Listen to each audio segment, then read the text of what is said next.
বাংলাদেশ জামায়াতে ইসলামীর আমির ডক্টর শফিকুর রহমান বলেছেন, জুলাই আগস্টের বিপ্লব সহ দেশের সব হত্যা ও গুমের বিচার করতে হবে।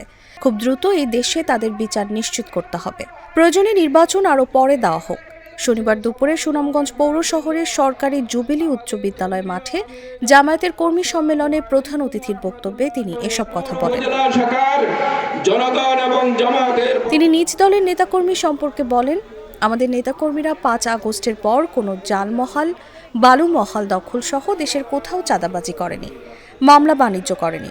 যদি জামায়াতের কেউ অপরাধ করে তাকে আইনের আওতায় নিয়ে আসুক।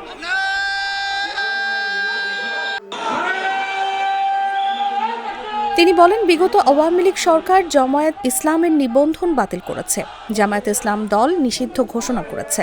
আমরা সবাইকে বলে দিতে চাই, আমরা কিন্তু ভেঙে পড়িনি, কারণ আমরা জানি জামায়াতে ইসলাম সত্য ও ন্যায়ের পক্ষে চলে। সম্মেলনে সুনামগঞ্জ জেলা জামায়াতের আমির মাওলানা তোফায়েল আহমেদের সভাপতিত্বে বিশেষ অতিথির বক্তব্য রাখেন জামায়াতে ইসলামীর সহকারী সেক্রেটারি জেনারেল অ্যাডভোকেট এহসানুল মাহবুব জুবায়ের, জামায়াতে ইসলামী ঢাকা মহানগর উত্তরের আমির মোহাম্মদ সেলিম উদ্দিন সহ অন্যান্য নেতাকর্মীরা। এছাড়াও সম্মেলনে যোগ দিতে সিলেট সহ সুনামগঞ্জের ১২ উপজেলা থেকে জামায়াতের নেতাকর্মীরা মিছিল ও ব্যানার ফেস্টুন নিয়ে সম্মেলনে যোগদান করেন।